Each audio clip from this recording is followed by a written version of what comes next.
when, Judge Bergeron, to your point, they say, where was it? Yeah, basically it's a jurisdictional prerequisite. So I do think while there is a factual distinction, I don't think that that's a winning argument. So are you conceding? Yeah, I think so. I mean, I don't see a way around that. The other point is what you brought up, Judge Bergeron, the waiver. That I think my brief was left possibly just to that footnote of anything that was arguable. In paragraph 44 in Smith, they do say that it's jurisdictional. I guess my confusion with that is the Smith v. May case that I cite in that footnote. That's left undisturbed. I checked the litigation below in this. I think we're in a similar procedural posture, but for the factual distinction, but essentially bind over a number of charges, agreed plea to some of those charges. That's the same as the Smith case. In Smith v. May, the Supreme Court says, this all shows that a bind-over procedure is proper even when the juvenile waives certain of 2152.12's mandatory requirements, and if the requirements are waivable, they are not jurisdictional. I understand that in Smith they said that probable cause is jurisdictional. What about amenability then? Is DW still good law? Can they still waive that? And if they can waive that, is that not jurisdictional? It doesn't make a lot of sense to me that probable cause is jurisdictional and unwaivable, but amenability Are you saying the Supreme Court has to make sense? Well, no, certainly not. It would help me if you guys could then make it make sense. That's really that's the only issue that, and I don't have a good answer. I think Smith came out a day or two after I filed my brief, so I didn't, and I'm not certain that additional briefing would help because of where we are in the scheme of things. I think the Supreme Court, not to their fault, no one cited Smith v. May. It's still out there.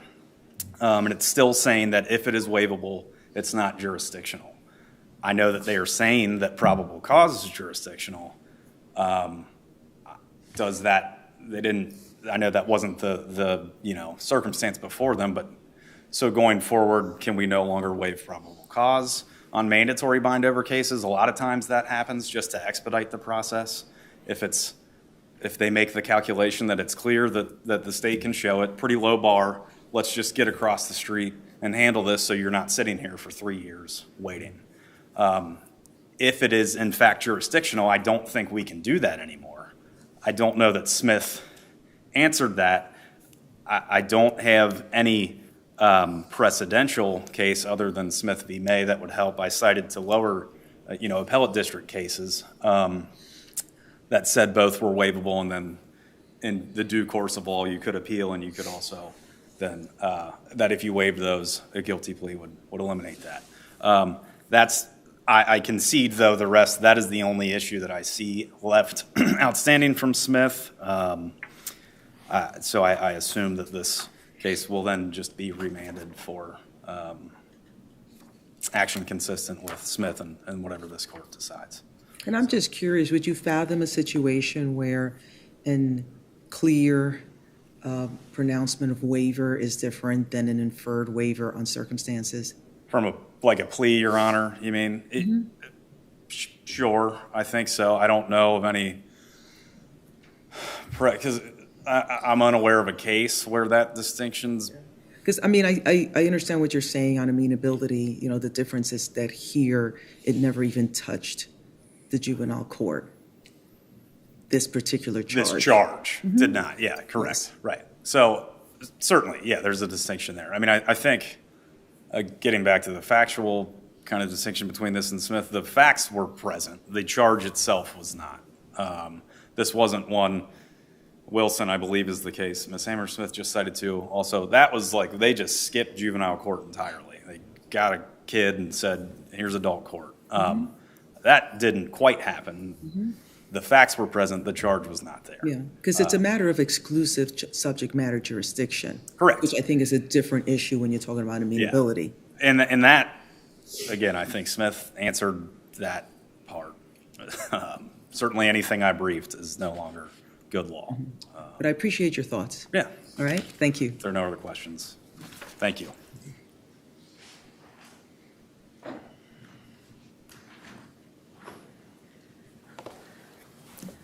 Thank you. I can briefly address the Smith versus May case. To the extent that it still stands after the other Smith case, which is a little confusing that they're both the same name. I don't think it's good law after the subsequent Smith case, and procedurally not the same as what we have here. Smith versus May was a habeas case, a case in front of the Supreme Court on a habeas petition, and it was concerning the notice provisions. The defendant in that case, his family members didn't get notice of his amenability hearing, and the court determined those particular notice provisions, if those aren't met, that is not a jurisdictional default. Probable cause goes to the heart of the bindover itself, and the Supreme Court was looking at these sort of outer, sort of ancillary requirements.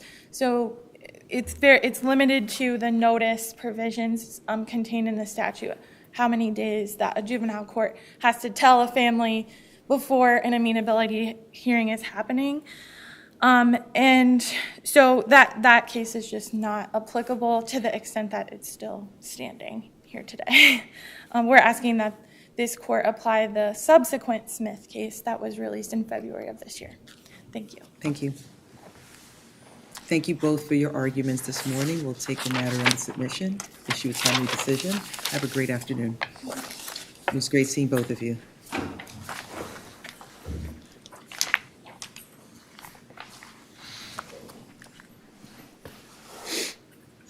Morrison v. Walters.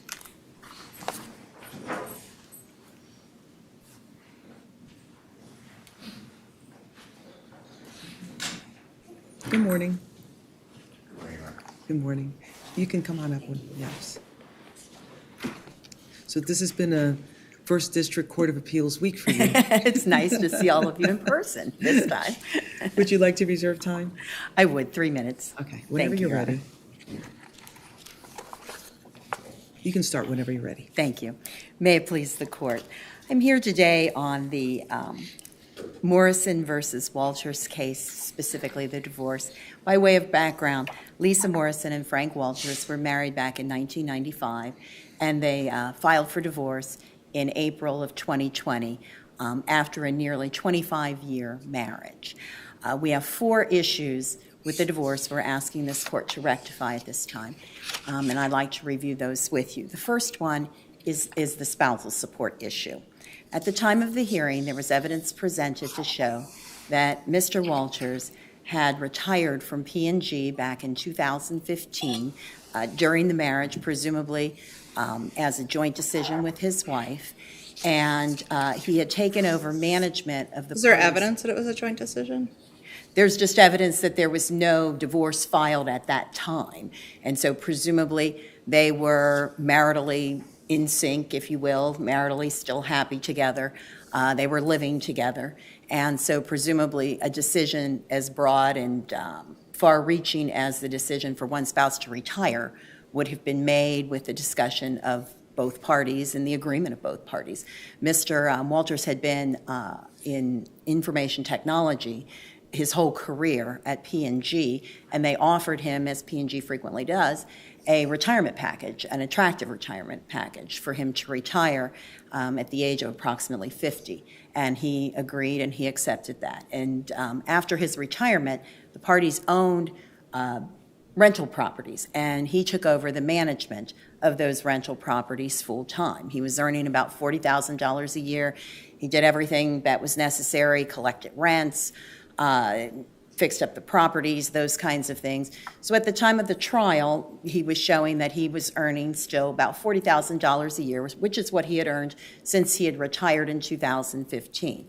Ms. Morrison, on the other hand, was a registered nurse. She was licensed and certified in a number of states, and she was a traveling nurse. At that time, she was earning almost $145,000 a year. In this case, the magistrate, we believe in error, found that this was not a spousal support case in looking at the factors. And the justifications that he gave for that were basically 2. The first one was that Mr. Walters could have gotten a job earning comparable income to Ms. Morrison. Now, as I said, he was earning $40,000 a year, had been for the last 6 or 7 years. Mr. Walters was a 57-year-old man at the time of this trial, had some minor medical problems, nothing that would absolutely preclude him from being employed. He was obviously Yeah, working but on the it's property. also, I mean, it's IT, so that is an area where there is high demand, and someone who presumably worked at P&G in IT could do consulting, could do whatever they wanted to, if they wanted to. Here's the problem. He had been out of that field for 6 years. IT is a rapidly changing field. After 6 years, he testified that when he was at P&G, they would not even consider hiring anybody who had been out of the field for 2 years or more, and he had been out all those years. He had a high school diploma. That was his highest level of education. He had no further training. There was no evidence presented whatsoever as to what job he could obtain earning $145,000 a year. So this decision was not just against the manifest weight of the evidence. There was no evidence presented showing that he could earn that kind of money except the magistrate's finding. And it was our position that it was error for him But I to mean, so like, find. what kind of evidence do you think needs to happen if someone is retired or just not working and says, like, I don't want to work? Then what evidence would be sufficient? Like, what is the burden on the other side to go out and, like, Circle One ads? I mean, I think it gets kind of, it's proving a negative almost. Well, here's what I do. And when I'm in that situation is I hire a vocational expert. The vocational expert puts the person That's the question I have. Was there any supplemental evidence to his testimony with regard to the industry and with regard to jobs opportunities for himself? There was none. There was no evidence presented, and as Your Honor had indicated, you know, what normally would happen would be a vocational expert would come in, would evaluate Mr. Walters, look at his skills, look at what he could do, and bring in jobs that he was eligible for, as well as what are those salaries. Are you asking us to find that an expert is required in this situation? No, Your Honor, what I'm asking is that you find that there was insufficient evidence for the magistrate to reach the conclusion that he did, which is Mr. Walters can find a job making comparable income to his wife, which at that time... Who has the burden of proof? I'm sorry? Who has the burden of proof? I think the burden of spousal support. I think the burden of proof is on Mr. Walters to prove what he is currently earning. If anyone believes that that's incorrect, such as Ms. Morrison, I think the burden of proof shifts to her to prove that what he is currently earning is not what he could potentially earn. So you're saying when there's imputed income then it shifts Exactly. to the other party? Yes, that's exactly what I'm saying. And when you say I think, can you give me something more rooted? Like, is there a case or out of the statute? The statute indicates that the court has to consider income from all sources, okay? And that was presented. Now, if someone wants to present that income, that evidence is not correct, the burden is on the whatever party, I think under the statute, whatever party wants to present, well, this is additional income, or this is imputed income, or this should be income under the statute that describes income for the purposes of calculating spousal support. But as I said, no evidence was presented whatsoever to show what Mr. Walters could earn, with the exception of this is what he earned in IT 6 years prior when he had retired. Now, I think there's circumstances where there's certain things that the trial court can take judicial notice of in order to determine industry. I would agree.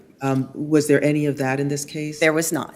No. And based upon that, we would ask that the court find that the magistrate's determination that Mr. Walters could earn the same as his wife, which at the time was $145,000 per year, was not only against the manifest weight of the evidence, it was an error. And that this is indeed a spousal support case under the factors. So basically, your argument is there's no competent, credible evidence to support that. Precisely. Thank you. Additionally, the magistrate, which he had every right to do in evaluating the retirement benefits, indicated defendant enjoys substantial benefits that the retirement package, referring to when he retired, that those provided in addition to his ability to work. But if you look at the financial benefits that he gained, he had a premarital portion of his retirement benefit of $124,000 that he had in one account, and another one of $341,000 in an IRA. So he had a total of $400 and almost $66,000, which is a lot of money, but it's not a lot of money for him to have to support himself for the rest of his life when he's 57 years old. In addition, ultimately, the decision ordered him to pay $262,000 of that $465,000 to his wife in order to equalize other various assets and the division therein, which would leave him with retirement benefits in the amount of about $200,000. Once again, that's a lot of money. Is that a lot of money for him to be able to support himself for the rest of his life? Certainly not. And based upon the spousal support factors, we are asking that this court find that he erred in saying this is not a spousal support case for those because of those two factors. We are asking that the court find that there was no evidence presented that he could earn equal money, and $200,000 that he had as his premarital portion was not sufficient to allow him to continue to live for the rest of his life, particularly, as I said, in light of his spouse, the long-term 25-year marriage, and she's earning almost $146,000 a year. The evidence was presented that she was going to continue to earn that. It wasn't that she was retiring or anything like that. No, she was on a trajectory to continue to earn that for several years, and we would ask this court to so find. The second error that we are asking that this court find regards gambling and financial misconduct. Previously, in the Putnam case, this court had found that gambling can rise to the level of financial misconduct, where in that particular case, the wife had made ATM withdrawals from various casinos. She had made, she'd supported her gambling withdrawals from various different accounts. Didn't the evidence show that he not only knew about it, but he actually took her on trips to Vegas? What the evidence showed is that he knew that there was what I would call recreational gambling. What the evidence also showed was that he had no idea of the extent and the huge sums of money that were being utilized in gambling. And that's what, as I said, this court found previously is where the wife in that case was concealing her gambling and failure to disclose all of that. This court found that that was financial misconduct. In the Morrison v. Walters case, very similar things were going on. As this court has pointed out, Mr. Walters believed that Ms. Morrison's gambling was more of a recreational hobby. They had gone on some vacations. But if she had the income to support the gambling habit, why is that any different than someone's golf habit or something else that leads to what many people may consider squandering assets, but they enjoy it and they've got the money to do it? And that's what the magistrate had indicated, was that because of Ms. Morrison's income, that she could basically afford to gamble. However, what the evidence also showed is that Mr. Walters suffered a financial loss, namely, parties had two primary residences, if you will, one in Colorado, one here. Mrs. Morrison, at the time of the filing of the divorce, lived in the residence here in Cincinnati. It had a $1,600 mortgage on it, which she had plenty of money, earned plenty of money to be able to pay that. However, in the discovery process, it was discovered that she wasn't paying her mortgage, that she was actually only paying the interest on her mortgage. So instead of paying the $1,600 mortgage, she was paying $160. As a result of that, Mr. Walters lost about $24,000 worth of equity in that house when they did the calculation, because she had done that for a number of years. He wasn't aware. She was shredding statements that would show what her gambling losses were, et cetera. He had no idea. He believed that she was paying the mortgage. He finds out she had.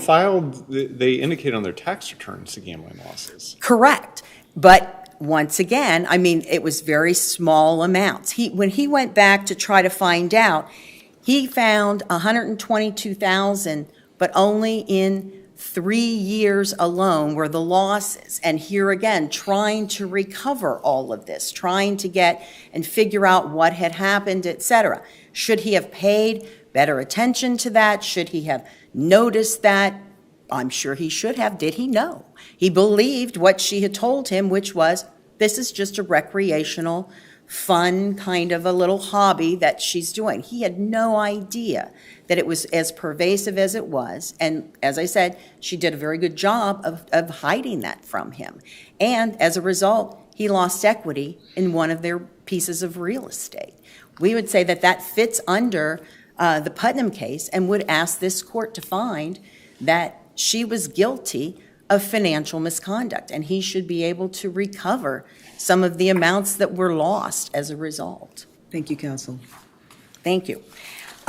Additionally, the You want to third- save that because you're like 2 minutes beyond your. Oh, I'm sorry. That's Okay. okay. I'll hurry quickly. The last two. Okay. The Like last 30 two- seconds. Yes, thank you.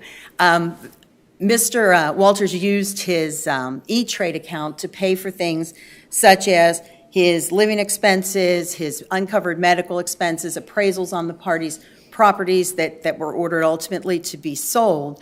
And the magistrate ordered that everything be divided prior to that so that he had to take on the sole responsibility of those costs. We would ask that this court find that that was an error. While Okay. this case was... Thank you. Okay, thank you. Thank you.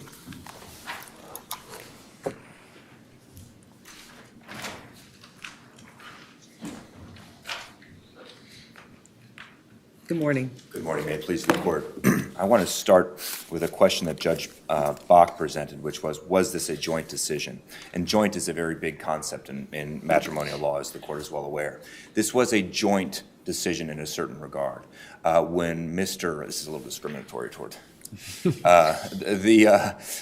was a joint decision in the sense that when Mr. Walters was offered a retirement package from Procter & Gamble, Ms. Morrison transitioned from being a day-to-day retirement home administrator, a nurse that transitioned to an administrator, to then doing contract work where she was required to travel, do relatively intense assignments, but also have a lot of large chunks of time off so the parties could enjoy a home in Colorado as well as a home in Cincinnati.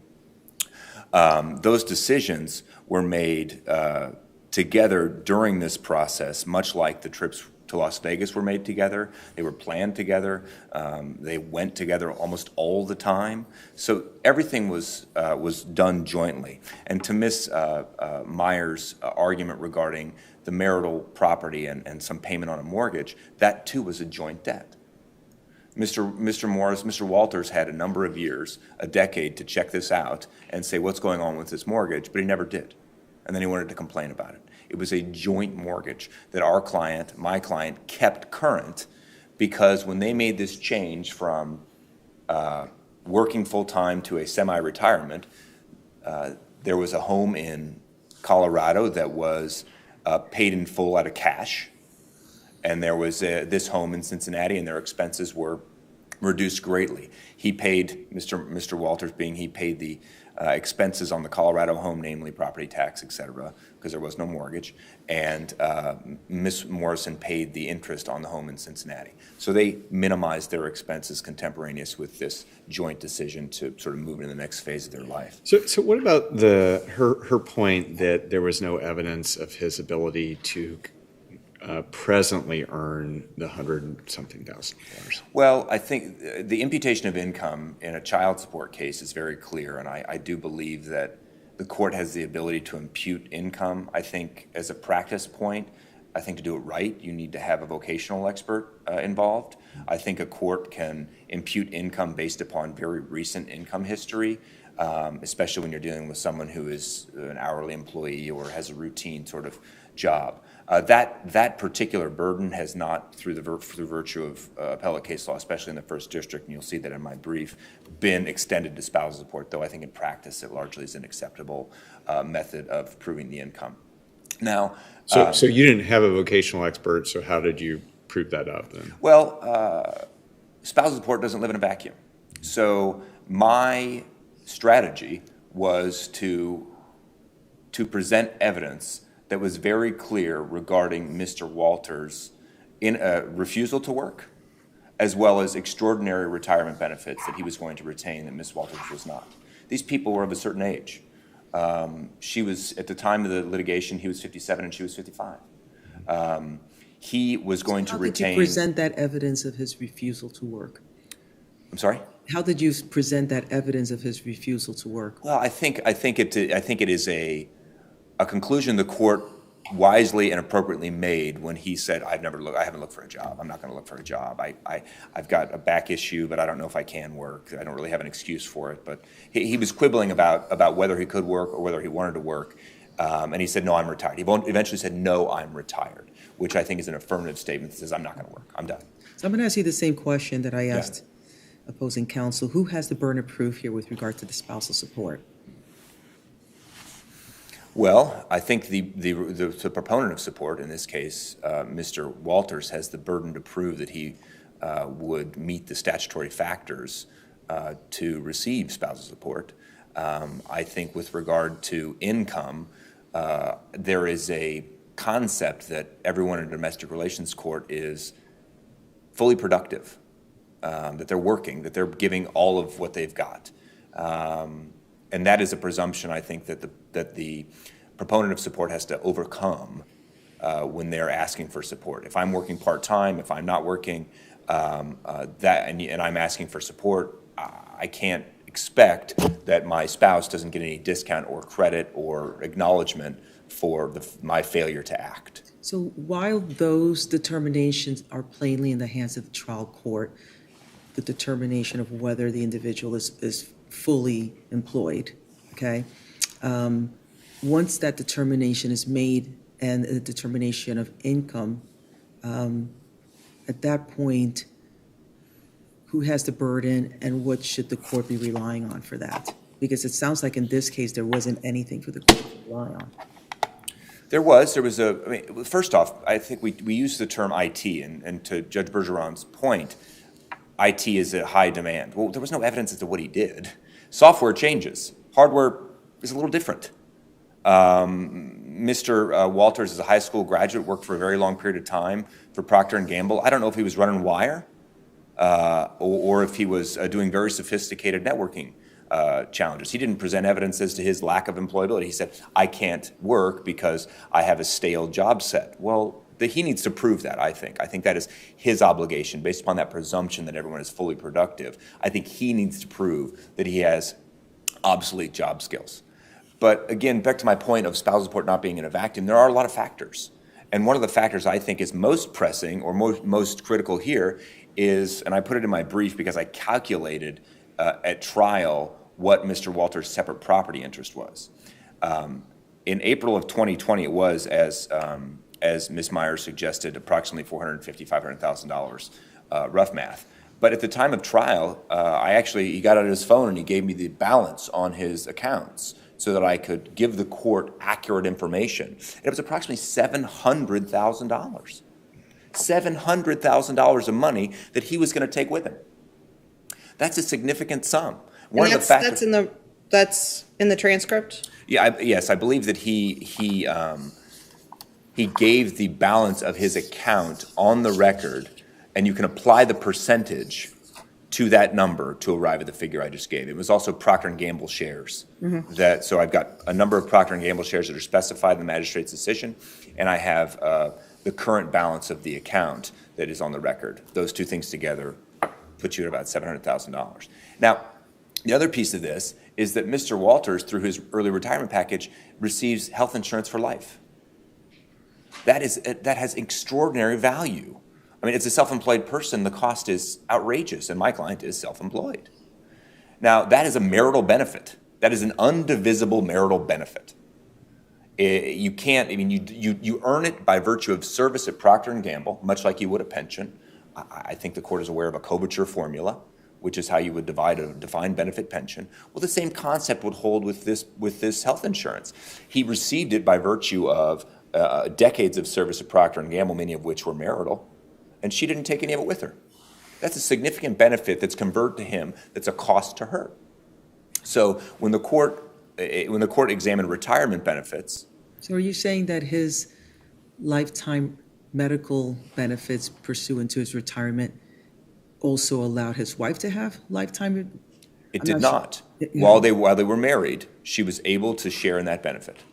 But after the termination of her marriage, much like any other... Share in the benefit in the sense that he didn't have that out-of-pocket expense. Is that what you're saying?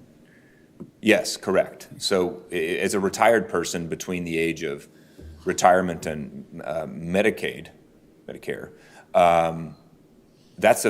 he's able to rely on Procter & Gamble to provide that health insurance. She is not after their marriage is terminated. And that is a benefit that's conferred to him through marital effort. It's not divisible.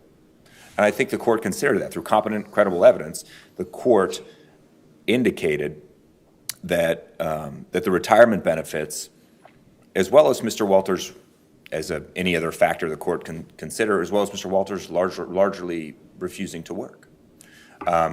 Testimony was presented that Mr. Walters is physically able to do this, that he's able to split wood in his free time, but he wanted to talk about ailments that would interfere with his work. If there are no other questions on this particular issue, I would like to touch on the other ones. I know this is one that the court is obviously interested in. Well, before you go, Yes. The decision says he retained substantial benefits from the retirement package. Beyond the health insurance, are there additional ongoing benefits of the retirement package? As far as the record is concerned, I do not believe so. Okay. I don't want to speculate as to what I may know and it's not on the record, but as far as the record is concerned, no, it was the health insurance that I really hammered on. I think that's a major benefit as a self-employed person. I see that as a major benefit that can't be divided. It's a very inequitable outcome. How do you value this essentially annuity benefit to one person that you can't divide? And I think the court largely valued it by considering it in spousal support. The division of the E-Trade account is what I'd like to discuss next. Mr. Walters, as many people do, used marital funds to pay his attorney fees. So as a demarcation point in divorces, there's a date of valuation. That happens generally when a divorce is filed, more specifically when a 75N order is entered, sometimes later, depending. But there's a demarcation point. In this case, you'll see everything. There's a reference around March, April, May of 2020, which is when the divorce was filed and the 75N went on. Well, at that point, the income that is earned by one party becomes separate. It's through their separate effort. And Lisa Morrison, my client, was able to pay her attorney fees through her separate property, and the money that she had available to her at the date of separation that she was charged with. If you see the balance of accounts, she was charged with that money, but she used that money to pay her attorney fees. So she used her own property to pay her attorney fees. Mr. Walters is essentially asking this court to say, I want you to order that my wife pay her attorney fees on her own, but that she also bear the burden of half of mine. That is ultimately the argument. That's what he's saying. There's no inequitable division of accounts, or that is what the problem with the account is he took out approximately $40,000 to pay his attorney fees, and he wants the court to make her share it. That is why I argued for a division date of March 31st, specifically March 31st, because it's before he started to take out withdrawals.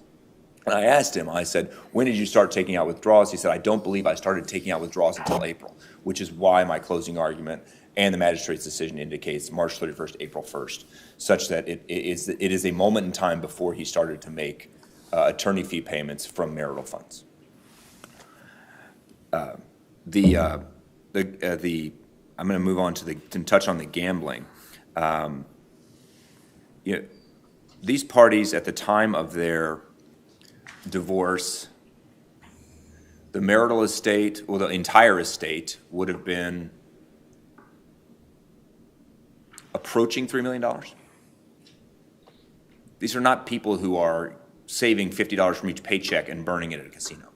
$3 million is the size of their marital estate. That is a significant marital estate for an RN and a guy that didn't go to college. These are people who lived in modest dwellings, had old cars, and they had their recreational activities set up. And they didn't do themselves financial harm. They saved wisely. They had several investment properties. This was not a family that could not afford to recreate in the manner that they did. There was no evidence as to the net loss presented, only 1099s and other information, but then the net loss is winnings against losses that's reported on the tax return. There was no specific information provided. There's never been a financial audit. Ms. Walters put all of that information on her tax return, dutifully filed, provided her 1099s, took responsibility for her recreation. Additionally, Ms. Walters always took Miss Morrison always took Mr. Walters with her to Las Vegas. So there's required a scienter, I believe, to find financial misconduct. It means purposeful wrongdoing. I believe and that scienter largely relates to the timing of the transaction. So if you're draining a retirement account 3 months or a week before you file for divorce, those two aspects, which is a dissipation plus the timing, can arrive at a scienter. Here, there's nothing like that. I also think that concealment or secrecy is a part of that, and there was no evidence presented that anything was concealed or not available. Mr. Walters was participated in these trips and was well aware of them. And lastly, the factor that comes into this is, I think I covered it. I hit both of them. So if there are no other questions, I don't know what my time is, but I can touch briefly on BML LLC if the court. Okay. All right. Well, thank you so much.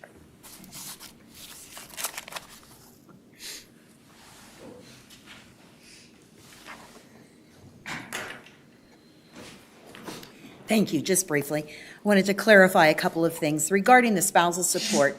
You heard Mr. Smith state several times that Mr. Walters refused to work. That was not correct. Mr. Walters presented evidence that he was working as a property manager. He was managing the party's 5 rental properties. He was earning $40,000 a year in doing so. At no time did he ever say that he thought it was inappropriate for the court to attribute $40,000 to him in annual income, even though the court had ordered that those 5 properties be sold and he would no longer be managing those properties.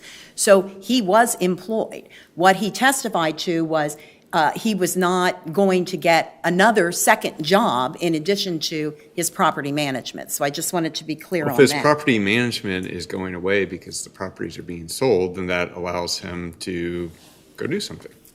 That's exactly correct. And what he believed he could do with his education, his experience, his background, he believed he could earn $40,000 a year. And that's what he testified to. So as far as the division of the E-Trade, and you heard about Mr. Walters using some funds to pay for some of his personal issues, and I had talked about this, his attorney's fees, his uncovered medical expenses. Ms. Morrison had, after she paid her household expenses, $109,800 left over every year to pay her personal expenses.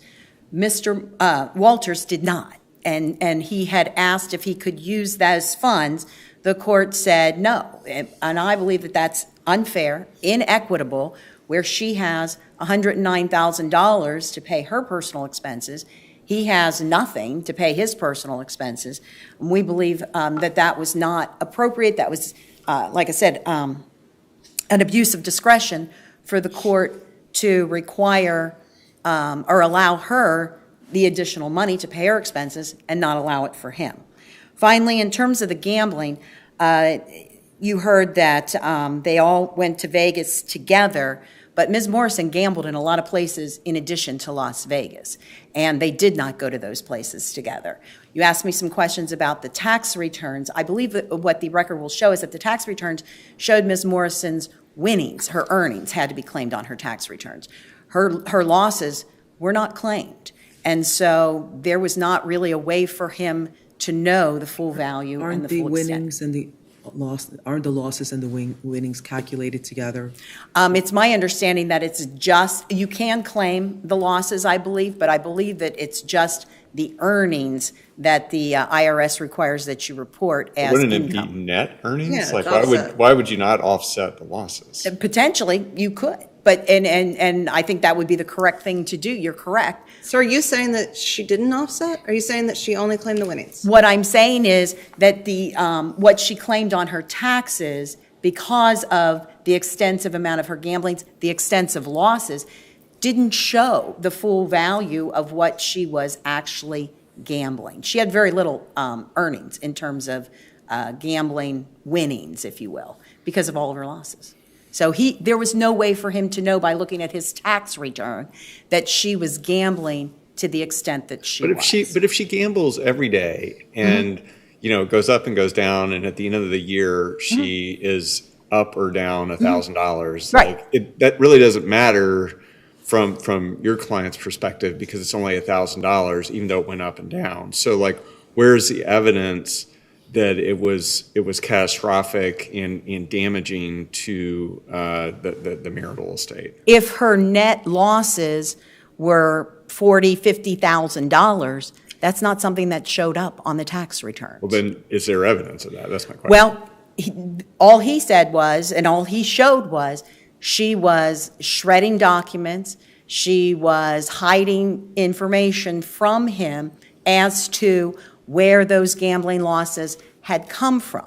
And so he had no way to know the full value and extent. I think, like I said, it was $122,000 that she lost in 3 years. And that's what he could find just in subpoenaing records from the various casinos. Can you please address Mr. Smith's statement that because this wasn't close in time, all of the past gambling wasn't close in time to the filing of the divorce complaint, that it shouldn't be considered misconduct? Well, I think it is correct that there was gambling going on all along, but the gambling that Mr. Walters asked be found as financial misconduct was the gambling that had happened 3 years prior to the divorce. That was the information that he could obtain, and that's the one that he asked. He didn't ask to go back 25 years when they were first married and say, oh, well, she gambled $1,000 in the first year we were married. No, that wasn't the case at all. He said that there was this massive amount of gambling in the 3 years prior to the filing for the divorce, and that's what he asked be found as marital misconduct. Thank you. Thank you. Thank you both for your arguments this morning. We will take the matter under submission and issue a timely decision. Thank you, Your Honor. Thank you. And I have to say, you both brought me back to nostalgia. I was a former IT manager at Procter & Gamble before I went to law school. And all my peers have retired. So every time I run into a peer, they're early retirement from P&G. So I decided to tell people that I retired from being an attorney in 2016, and now I'm living my dream in retirement. Thank you. Thank you. Ewing versus UC Health.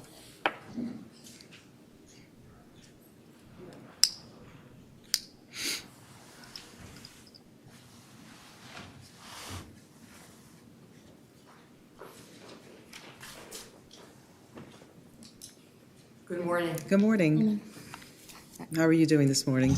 Well, I'm doing pretty well. Red Good. day. Good. Well, thank you for your patience this morning. And it's nice to be back in a courtroom after being out for 2 years doing virtual kindergarten. So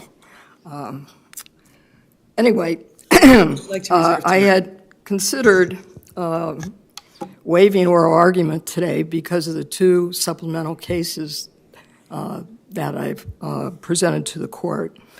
However, in going back through them, and I want to make sure you have Would them. you like to reserve time? Oh, sure. How much? Probably no more than 5 minutes. Okay. Okay? We'll do that. And I don't expect to take 10. But anyway, the cases that are the supplemental authorities were filed on March the 10th, and again on March the let me get the right dates here. March 31st, excuse me, March 10th and March 31st. And these cases really These are answer... from the 10th Appellate District, so they're not binding on us. I understand that. But they're my whole argument. Okay. And so my feeling was, well, what do I need to say? The appellate court of Columbus took the same position that I would be taking. However, they, in a way, miss a major point. And I suggest to you that the Supreme Court has missed this as well. And that is the Ohio Constitution sets off, it's the only area that it does this, wrongful death, in regard to you cannot pass any law in the state of Ohio that infringes on the ability to claim damages in wrongful death. And that is Article 1, Section 19A. It is really crucial in this discussion, and I find it interesting. But that is a statute of limitations or a statute of repose, does that operate to run afoul of the constitutional provision that you cited? what I'm saying is it supports the proposition that wrongful death is a separate and distinct cause of action. Mm-hmm. And so how can you then put wrongful death under a medical claim statute which has provisions which limit damages? So you can't just piecemeal it and say, okay, well, wrongful death you can take this part of the medical malpractice statute, 2305.113, and apply it to wrongful death. But at the same time, you can't take a major part of the medical malpractice statute, which is the part that deals with damages and derivative causes of action, and apply it to wrongful death. It is unconstitutional. So we, in our case law on the statute of repose, which we've had a number of cases on all of this, and we've said, a party might bring a fraud claim, that might bring some other type of tort claim as a standalone tort claim, trying to get around the medical claim limitations, and we've said, no, these claims are actually medical claims in disguise and in substance. And so those claims would have different limitations periods, different damage provisions. So why would that same analysis not apply for a wrongful death Because it's claim? not protected by the Ohio Constitution. Mm-hmm. And so you can make those distinctions. And that's why I'm saying that the argument, the constitutional argument, to me, is the strongest argument.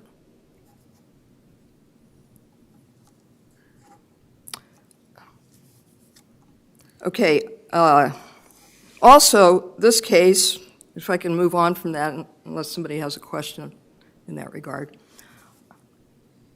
The court made a determination on the judgment on the pleadings. And in my opinion, that was an improper method of dismissing this case, because there was no evidence presented as to what happened in regard to the emotional claim. And the evidence would have shown, okay, if we were past judgment on the pleadings and went to summary judgment area, that Tony Ewing, the daughter, when she arrived at the hospital and found her mother in this very awkward position and lifted up the covers and found her mother's leg broken, was told by a staff member that a nurse had dropped her mother when she was changing the bed, and that's what resulted in the break. So are you saying that it's not a medical claim at all? I'm saying that it arrived out of a medical claim, but it was an emotional distress claim because Tony Ewing was a visitor to the hospital. She was a business invitee, and even more importantly, under the derivative cause of action, under the medical malpractice law, 2305.113, she is not a defined claimant. So where would she fit? And I think that required some evidence. The hospital position was that, well, that isn't really what happened. What really happened is that she had cancer, and her cancer had metastasized to her leg. Of course, that information was not disclosed to any family member before this terrible incident had occurred. Interestingly, in doing some research yesterday, I found a case called Longbottom versus Mercy Hospital, Claremont. It's 2013 Ohio 4068, 137 Ohio State 3rd, 103. And it was a case involving prejudgment interest as to the retroactivity of statutes. And again, I think that the lower court was wrong in regard, and I think that the Supreme Court is going to have to revisit its decision in Wilson versus Durrani and make it clearer, because I think, that all of us are looking at it going, well, wait a minute. They carved out an exception if somebody absconds from the state, and the Durrani cases have, left the entire medical malpractice field in confusion in a lot of different ways. And so, why isn't there some carve-out here in regard to other areas? And anyway, this Longbottom case is interesting because it looked at, and then there was another case that visited that case called Smith versus Smith, which is found at 2006 Ohio 2419 or 109 Ohio State 3rd 285, which looked at retroactive situations involving prejudgment interest. And in that situation, as is here in a way, there was a statute passed that changed how you determine the percentages of interest for prejudgment after a case has been resolved. And there is a holding that says that there is a nullification of any new law that reaches back and creates new burdens, new duties, new obligations, or new liabilities that were not existing at the time. And that's another aspect, because here you had... What is the new statute that you're referring to? The statute on prejudgment interest? Well, no, the statute that pertains to this what case. I'm talking about here where the statute of repose on, and that's another interesting point. There is no statute of repose in regard to wrongful death. There is its own savings clause, which again sets it apart in regard to how you're going to interpret the Supreme Court ruling in Wilson versus Durrani to wrongful death.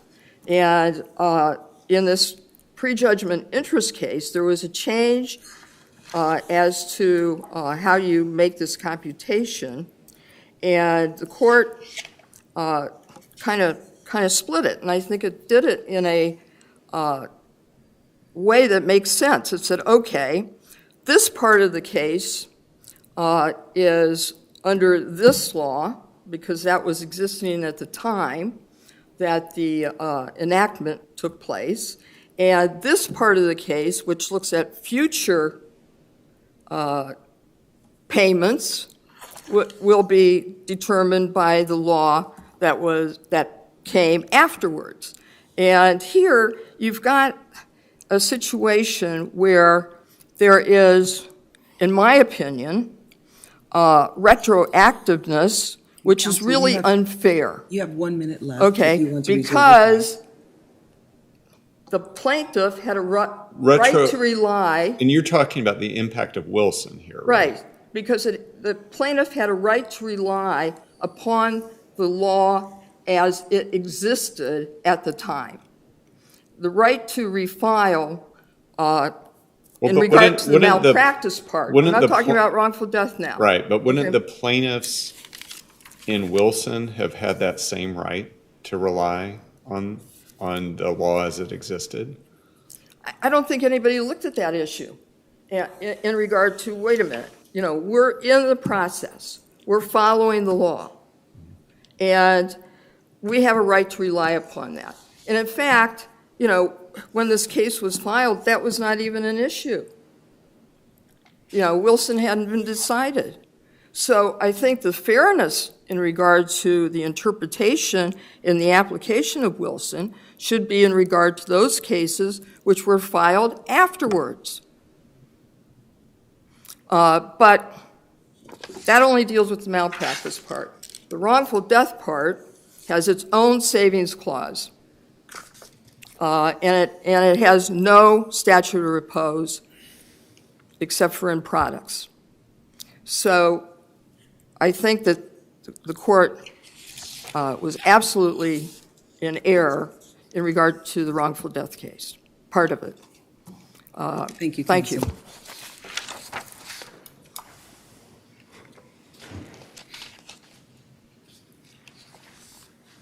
May it please the court, I'll be really brief. Since we filed our briefs, these two 10th district cases came out, so now we have a conflict between the 8th district and 5th district on the one hand and the 10th district on the other. The error by the 10th district, in my opinion, is that they completely ignored the definition of a medical claim. Has anyone I'm sorry. Go ahead. Couldn't it be a medical claim, and yet, as far as the limitations, the periods of limitations, that be governed by the wrongful death statute? The statute of repose under medical claims applies to any medical claim, and any medical claim starts with any claim. So the wrongful death is a claim that is also a medical claim in this particular case, and therefore the statute of repose would apply to it. But they're two, sorry, please, go ahead.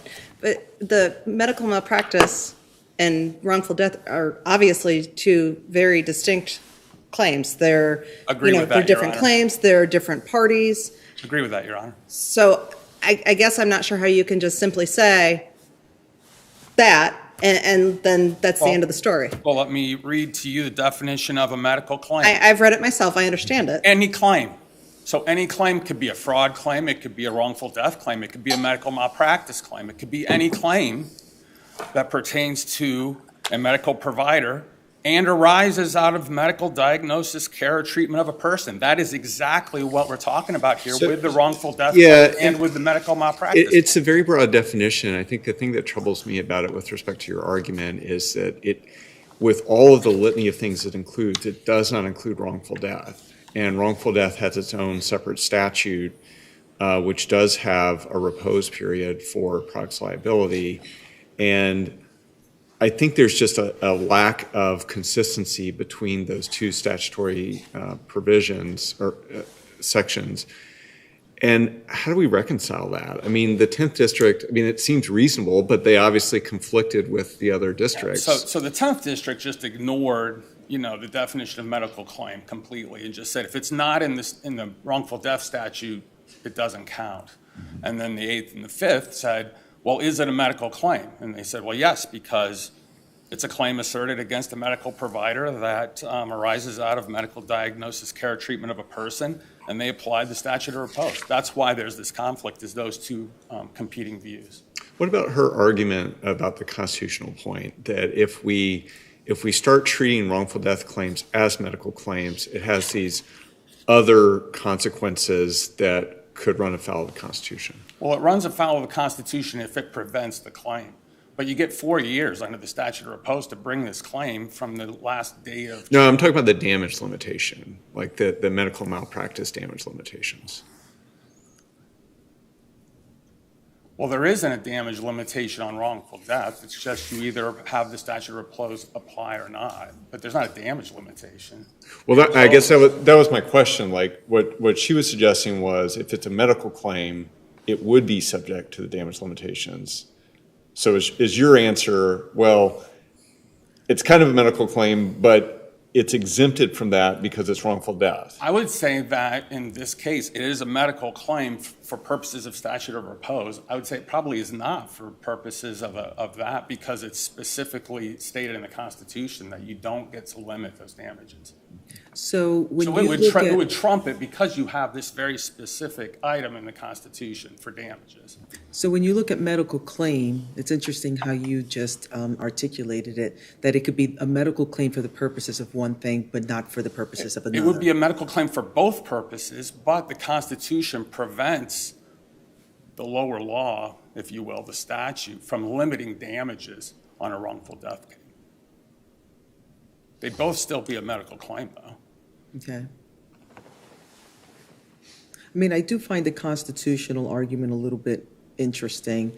And, what we don't have in front of us is the constitutionality of a statute of repose as applied to a wrongful death case. It's not, you're correct about that. Yeah. I mean, they found it constitutional in all of those cases, but they have Yeah. not talked about I mean, I wrongful death find in it that regard. interesting because when you invoke the statute of repose, then now the plaintiff for the wrongful death claim, that claim is dependent on actions or inactions of a third party, which is the victim, which is the patient.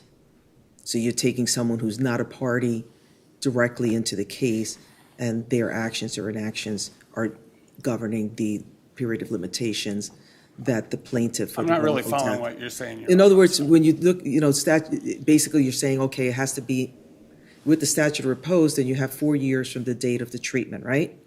So if the patient didn't take any, doesn't take any action, doesn't do anything, right? And the 4 years lapse, right?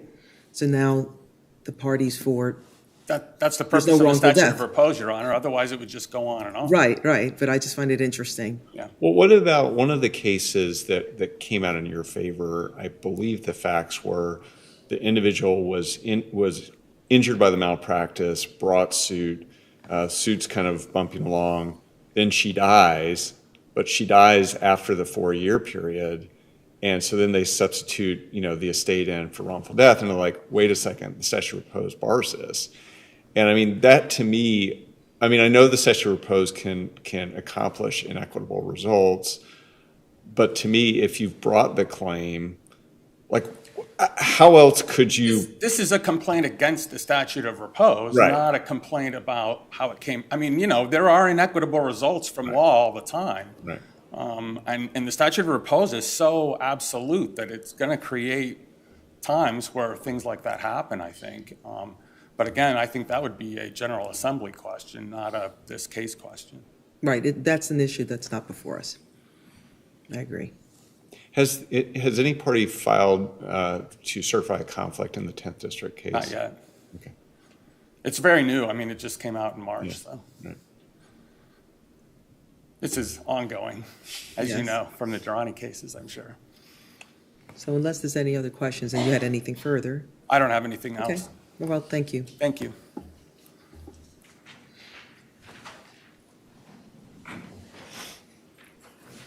I will be short. I did check yesterday to see what the status of House Bill 279 is, which I referenced in my brief and is the new attempt to deal with wrongful death cases. And it has passed the House, but it is languishing in the Senate. So that is as of yesterday. You raised an interesting issue on the statute of repose. What date would then apply? Because a wrongful death case goes from the date of death, not from the date of injury. So does a 4 years run? Well, that's what that case that I referenced, I believe it held, is that the 4 years runs because the victim was injured, and the injury was not fatal, but ultimately she succumbed to the injuries, but it was after the 4 years. But was the 4 years based upon the date of the injury or the date of the death? Yeah, the date of the The injury. date of the injury. Date of the injury. Surgery or whatever the procedure Okay. was. But wrongful death is a separate and distinct cause of action, and the Supreme Court has not overruled its previous decisions on that issue. So are you saying, And in Kohler. so are you saying that if the statute of repose does apply to wrongful death, it should be triggered by the death rather than the? Right, because you don't have a cause of action.